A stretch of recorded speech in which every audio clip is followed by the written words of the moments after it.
welcome back to Good Morning Tobago right here on Tobago Updates, guys. This morning we continue our conversations on all that has happened over the Tobago Carnival period and our assessment of that carnival as a success. And this morning to have that conversation with me, I have the privilege of sitting in studio with the entire Tobago Carnival team. And by that, I mean the Secretary of the Division of Education, Research and Technology, Secretary Zorisha Hackett, who is also the temporary secretary responsible for culture and antiquities. Good morning. Good morning, Shenell. Good morning. And she's also being joined by the two lovely gentlemen at her side. We have CEO Mr. Kern Cowan of the Tobago Festival Company Limited, as well as Assistant Secretary Niall George. Good morning, guys, and welcome. Niall, you know, this is not your first rodeo with Carnival, right? You are the veteran on the chair this morning, right? Tell us about what was the different feeling this year from previous years. You know, you have that anxiety, you have that build up, you have that preparation. You know, did you already have the feeling that this was going to be the biggest and the baddest, as the people said? Well, if I wasn't sure, I got a phone call from a friend on Friday afternoon, and he was like, "Niall, this is what happened to Tobago Day." I was like, "You mean Carnival?" He's like, "No, it can't be Carnival alone. I'm in Trinidad driving and I had no traffic on a Friday." So I was forewarned, you know. I knew that it would have been bigger than before. And based on the trajectory that we have, the Carnival is taking, it's just going to keep going up and up and up. Excellent. Secretary Hackett. So it was my first rodeo. Yeah, exactly. And the first thing I had to ask my colleague here, how do you keep up? Because we had so many supported shows right before, you know, going from the Calypso, Junior Calypso Monarch. That is something I've always been a part of because, you know, there's a collaboration with education. But when we went from Soca Monarch straight into the Tuca Soca Calypso Monarch, I was like, how do you do it? First thing first, I had to ask Kern. I said, Kern, get some jerseys so I could just throw on jerseys on the night come and get out there. But it was so fast paced and so much energy, and you know, just to be a part of it, because you don't want to sit in a VIP stand and spectate. We, because we like the action and the excitement, we've been out there just putting 100% into it. And because it has been so authentic, so real, building it from the ground up, there was a different type of passion in it.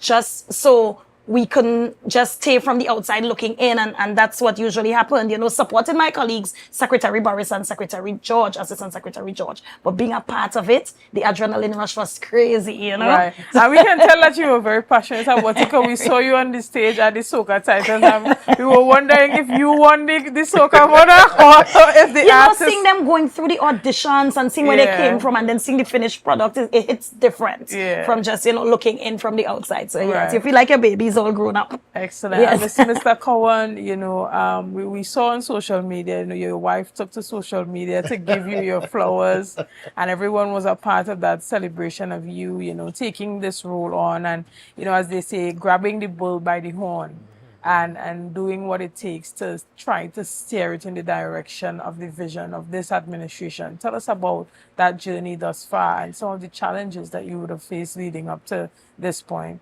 No man is an island. And I really want to pay a lot of credit to the team as well in terms of bringing it together, because we worked day and night getting it right. There was a lot of work to do. There was a lot of collaboration to have, and we worked well, pushing the boundaries to ensure that we didn't just bring off a product, but we really brought it to another level. You know, working with the strategic team, which is the stakeholders, with all of the interest groups, the advisory committee coming together allowed us to have a different sense of what we need to do and what we need to accomplish. And having to work so closely with Secretary Hackett and Secretary George also allowed us to have a real cohesive one-mind approach in order to execute quality from top to bottom. Understood. And, you know, for you, with your team, what were some of those challenges that had you guys having to huddle up and say, listen, we need to get this right by all means? There's always that. There's always that. That huddle always happen. I can tell you there are some nights we work till midnight, and that's after working from 8 in the morning all the way and then come back in the morning again, making sure logistics is right. You know, guys, we have this down. Are we ready? Where are we with the tents? Where are we with song? All of those things, we really wanted to ensure that we pin it down to make sure that we have it right. For example, for the Soca Titans, we wanted to ensure that the visual, the sound, the look, the representation of what the Soca Titans would have been able to put out would have been at a standard that would have been recognized internationally. So we paid a lot of attention in ensuring that the product delivery was up to mark. Right, and Mr. Cowan, this question is for both you and Secretary Hackett. There's been conversation about moving the festival away from heavy dependence on the THA. What does that look like, you know, in your opinion, for the next year, next 2-3 years of the festival? Well, for me, it's about making people less dependent on the THA, guiding them towards finding greater sponsorship, opening the doors to find where we can, you know, find different sources of income, financial injection, but still handhold as we go forward and build that collaboration. Not all together just drop them, but ensure that there is a movement towards making this product self-sufficient. And I want us to promote the ability for stakeholders to understand that it's now a business. Yes. And because it's a business, they should be pushing their brand forward. And the Tobago House of Assembly should just be providing that support, but it's not totally dependent on us for your product to be successful. And so having them understand business plans and strategic planning, and having them also pursue the avenues for greater injection into their business should be promoted. And the Tobago House of Assembly is through the BDU going to push that so they can access these funds earlier and start pushing, as I said, the branding earlier through all-inclusives and different types of initiatives before the Carnival period. So by the time you get there, your branding is out there, your business model is curated in a particular way where you understand that this is mine and I have to take responsibility for it. Everything else that will come will just be support, but it should not be a dependency syndrome. And so just as Mr. Cowan said, it's in its infancy, and so we understand our role as government to hold the hands and to take you there. But there must be a point in time when you let go of our hands. Yes, we're there ensuring you don't fall, and so that support and that shadowing is going to be consistent with us, but it now becomes the private sector's role to enhance what we have here as a product, because it's not for the THA. You know, we facilitate, but it's really a Tobago product, and so Tobagonians must now see this as their own and support it. And even if we have to go beyond our shores for the investments, that is what I want us to do, and that's what we envision for 2026 and beyond, year 5 and beyond. Excellent. Yes. Assistant Secretary George, we've seen an increase in the quality of the production this year, whether it be from the events to the music that came out straight onto the road with the costumes that were there. What are the plans for capacity building for stakeholders moving forward? So we already facilitate capacity building, and we intend to do further capacity building, supporting in terms of masqueraders, making the mass, in terms of the performances of the artists and recording. And in every aspect of the Carnival, we are taking our time and we are growing it, because as Secretary Hackett would have said, it has to be self-sustained. And then we are holding the hands of these people now, but the support has been decreasing incrementally. And that support decreasing was as the capacity is building. We understood the position that the Carnival started at, and we understood that we still may not have been as honed as our brothers and sisters in Trinidad, and the importance of us to fill the gaps. But there's constant work on capacity building in every aspect of the Carnival. I mean, and although Carnival happens once a year, it is actually something that is prepared for the entire year.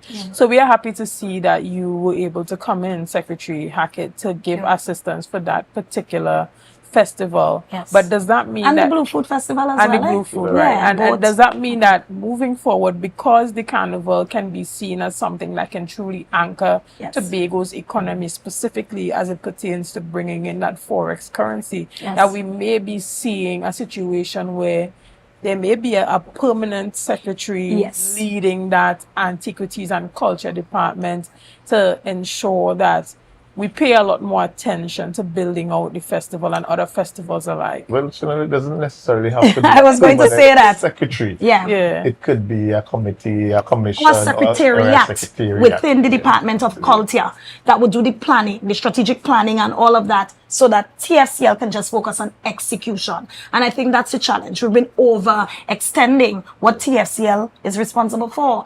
They should just be getting the plans already created by that particular. In this regard, it was an advisory committee that sat with the administrative team, secretary, assistant secretary, the technical advisors and administrator, right? But I want to see us building out a Carnival secretariat, and they would be responsible for how we differentiate between what happens on National Carnival in February and then what happens October, in that period, October and thereabout, and even us determining how much investment we want to place in that iteration of National Carnival, to ensure that, you know, we don't try to duplicate what we have, our offerings, water down one, have stakeholders not being as happy with one over the other, understanding that we're now heading in a direction we're all satisfied with, and the validity of, you know, trying to place the same effort, focus and attention on both. So I think that permanent secretariat with probably a director of Carnival or whatever we want to call it, that sits year round, building it out, working on the branding,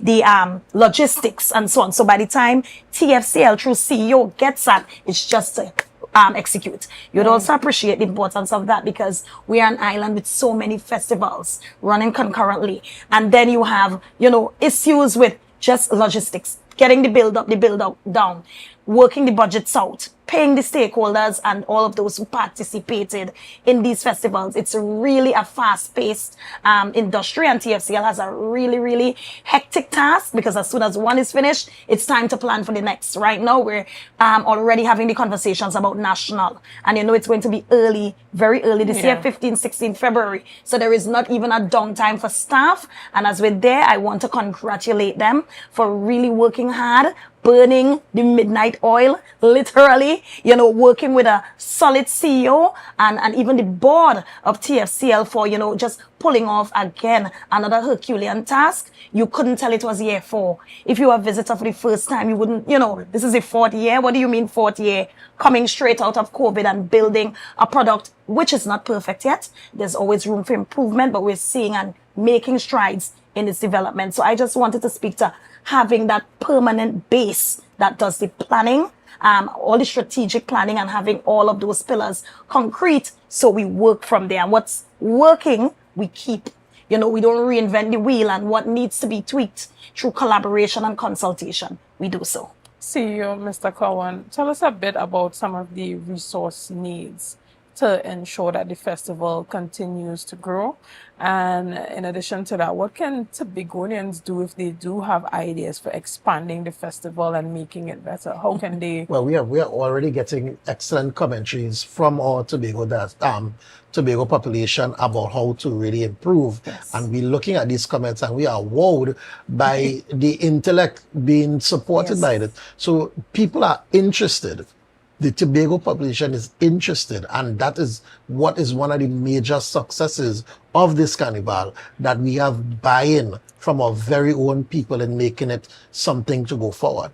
What we also need to do is strengthen the support to our suppliers, because in many cases, most of our suppliers on the island were stretched to the limits. Wow.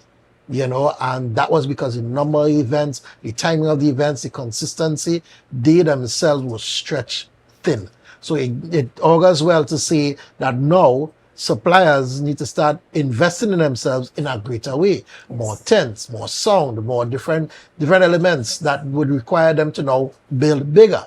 And that is where we also at the THA now need to ensure that we support them well by ensuring that these things come off on time, early enough that they can also plan. From a resource perspective, we still need to be able to bolster our strategic intent, build on our capacity as a company, build on our development, our training, and all of those things that will support us to be very unique in our ability and our delivery overall. Assistant Secretary George, are you happy with the new direction or the new theme that was used this year as it pertains to mud, mass, and music?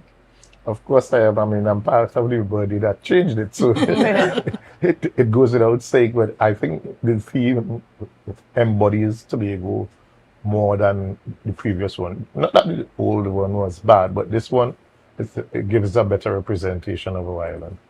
Right. And even with the role that the stakeholders play, specifically Tobago Updates and all the other companies that played a role in really helping to develop the festival for you, Secretary Hackett, what type of support is out there to ensure that all the arms that make it a success are continuing to function effectively? I'm very happy you said that, and I want to say well done, by the way, Tobago Updates. Persons have been, going on and on about the visuals you all provided over the period. Listen, those overhead shots were amazing, and I think that's one of the things that stands out with our Carnival. You're on the highway, so you're seeing the asphalt, but you're seeing it fringed by greenery. And then you're on the coastline with in a capital city that you're seeing sea sand. It's very rare for you to have a port, and just away from the port, you actually have a beach. Now, for a lot of tourists, I saw persons actually bathing, we as locals, we wouldn't have a bath there, but we saw persons going down on the sand, taking the shots, and really enjoying, what we have here to offer in Scarborough, Tobago. But I want to commend you, Tobago Updates. You did an excellent job at marketing and promoting the island, and so those visuals go a long way. I want to also offer you, Tobago Updates, and every other media house, the same opportunities we are offering the creators. We're going to roll out this series of business development grants through the BDU very soon to bolster what the creative sector is doing, what the orange economy is doing, and even what media and communications is doing, because you play a major role. Without us actually paying you, you marketed the island for us. And so this speaks to the greater role and responsibility of all of us as Tobagonians, understanding that this product is not owned by the THA, it's owned by Tobago. And because it's owned by Tobago, we have to ensure that every single one of us, all 60,000 plus of us, understand our roles and responsibility in not only marketing and promoting the island, but being good hosts, understanding the importance of hospitality, customer service, and understand that we want repeat visitors. And we want repeat visitors not only for the Carnival, but to come to really experience the destination. And so all of this, as I said before, is our responsibility. And so we want you to also tap into what is being offered by the Tobago House of Assembly to also build your capacity as a media house and to ensure that you continue promoting the island along with us as government. Right. Yes. And just speaking a bit to the diaspora, because of the level of coverage and all of that, you know, a lot of persons within the diaspora were able to experience it remotely. And we know for a fact that who did not come this time around, after looking at those visuals, they are definitely going to be here next year. Yes. So even as we round up the discussion this morning, I want to hear from everyone, you know, especially as it pertains to how do we engage the diaspora and get them to be, you know, have a greater level of involvement. I'm sure a lot of them are watching like, you know, we could do this and we could do that and we could send this and we could send that and we could recommend this and help to really increase the quality of the festivities. So I'll start with you, Assistant Secretary. Well, if you look at, we are already doing that because we head to New York for the Tobago Day and there was the Times Square activation and there's constant communication. The diaspora persons are even more frequent contact with us than persons that are living here. They pay more attention to what is happening here than our persons that are living here sometimes. So we always have avenues open, and this team, and this includes the advisory committee, our listeners. We listen. We set out what's going to be useful and what isn't. So there's always open communication, open lines of communication to the diaspora. Excellent. And you, Mr. Cowan, for you? I mean, definitely, there is continued dialogue that we're going to have with the diaspora. They are one of our target markets. We want to be able to feed them with information as much as possible so that they continue to also be our spokesperson in the tourism ambit where they are at. Because especially in places like New York and Philly and Miami, where we have strong followership to Tobago, those are the areas that we want to ensure that our diaspora is strong with all of the details to be able to support us in all our festival delivery as we continue to go forward and build. All right. I think earlier launch dates ensuring that at each festival we promote the next. Having the inclusivity, again, diaspora comes up, but also not always having to go to them, but inviting them in at other areas, in other elements, at other periods. I saw Mr. Cowan did something, CEO did something earlier this year. I went into an aircraft, I think I was going to Miami, and the very first Caribbean beat had a calendar of events for every major festival for the year with the periods to pay attention to. Even if venues were not there yet, it was, to be decided. But you see that early promotion of everything and understanding that in every major event, we roll out the next, it's to highlight what's next on the calendar. That is very important. Also, we must use the opportunity for what is now called the greatest show on earth, Trinidad's National Carnival. Let's not say Trinidad. National Carnival, and where the Mecca is in Port of Spain. And I think that we need to promote Tobago's Carnival heavily throughout, not only the ports of entry, but on the road. I saw that we did that. We had trucks there branded out and so on. But I think that we need to do the types of activation that we've done in the past, getting our employees there on the ground in Trinidad, putting the paraphernalia out there, ensuring that we have the save the dates very much in persons' faces. You should not be able to go anywhere in Trinidad in that carnival period and not see dates all the way to 2028. Having the artwork very much on display. Now that we've changed the theme to mud mass music, throughout the year, have some activations where we concentrate on each of them. I want us to pay some special attention to the mud, for instance, in National Carnival in February, right? And to ensure that we have that as, the precursor to what is to be expected in 2026. So it's just about a year-round conversation, ensuring it remains relevant. It's on the tip of our tongues. While we have guests here for any other festival, Tobago Carnival, promotion must be very much there.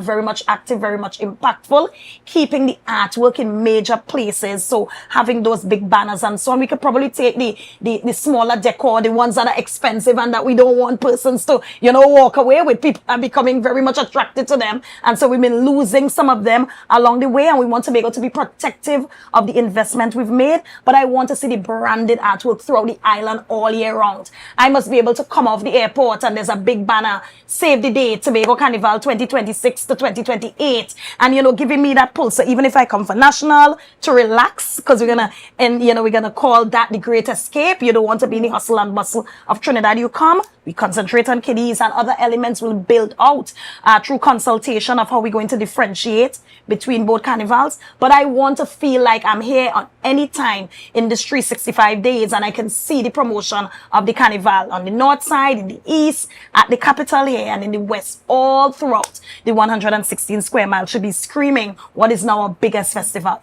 Excellent. Yes. And Secretary, as we wrap up, finally, when is the consultation or the post-carnival stakeholder engagement? So we need to do two things. We need to do a debriefing as a team.